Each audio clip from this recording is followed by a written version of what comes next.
Hi friends, welcome to our channel. இன்றைக்கி நம்ம சேனலில் ஒரு சூப்பரான இன்ட்ரெஸ்டிங்கான ஒரு வீடியோ தாங்க பார்க்க போகிறோம். அதாவது நம்ம மொபைலை ஓப்பன் பண்ணாலே கட நோட்டிஃபிகேஷனாக வரும். அது நமக்கு சம்டைம்ஸ் ரொம்ப இரிட்டேட்டிங்காக இருக்கும். ஸோ இதுக்கான சொல்யூஷன் தான் ஒரு சின்ன டிப்ஸ் மாதிரி நம்ம வந்து பார்க்க போகிறோம். இது நம்ம மொபைல்லே இருக்கிறது தான். இதுக்காக தனியாக ஆப் எதுவும் நம்ம இன்ஸ்டால் பண்ணணுன்னு அவசியம் இல்லை. இது வந்து நிறைய பேருக்கு தெரிஞ்சிருக்கலாம், பட் தெரியாதவங்களும் ஒரு சிலர் இருப்பீங்க இல்லையா? ஸோ அவங்களுக்கான வீடியோ தான் இது, சரிங்களா? சரி, வாங்க வீடியோக்குள்ளே போகலாம். வீடியோக்குள்ளே போகிறதுக்கு முன்னாடி நீங்கள் நம்ம சேனலை சப்ஸ்கிரைப் பண்ணலாம் அப்படின்னா ப்ளீஸ் சப்ஸ்கிரைப் பண்ணிக்கோங்க. கூடவே இருக்க பெல் ஐக்கானை கிளிக் பண்ணிக்கோங்க. இப்போ வாங்க வீடியோக்குள்ளே போகலாம். இதுக்கு ஃபஸ்ட்டு உங்கள் மொபைலில் செட்டிங்ஸ் ஆப்பை வந்து ஓப்பன் பண்ணிக்கோங்க. ஸோ செட்டிங்ஸ் ஆப் வந்து எல்லாரோட மொபைல்லேயும் இருக்கும், தனியாக இன்ஸ்டால் பண்ணணுன்ட்டு இல்லை.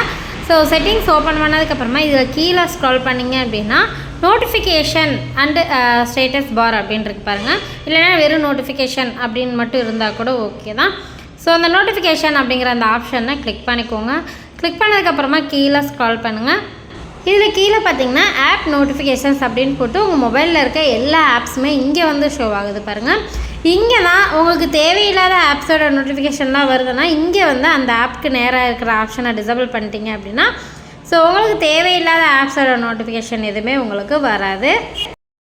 உங்களுக்கு பர்டிகுலராக இந்த ஆப்போட நோட்டிஃபிகேஷன் மட்டும் வந்தால் போதும்னா அந்த ஆப்புக்கு நேராக இருக்கிற ஆப்ஷனை மட்டும் எனபிள் பண்ணி வச்சுக்கோங்க. மற்ற எல்லா ஆப்ஸோட நோட்டிஃபிகேஷனையும் நீங்கள் டிசபிள் பண்ணி வச்சுக்கலாம். உங்களுக்கு தேவையான ஆப்ஸோட நோட்டிஃபிகேஷனை மட்டும் நீங்கள் வந்து கரெக்டாக எனபிள் பண்ணி நீங்கள் வந்து அக்சஸ் பண்ணிக்கலாம், சரிங்களா?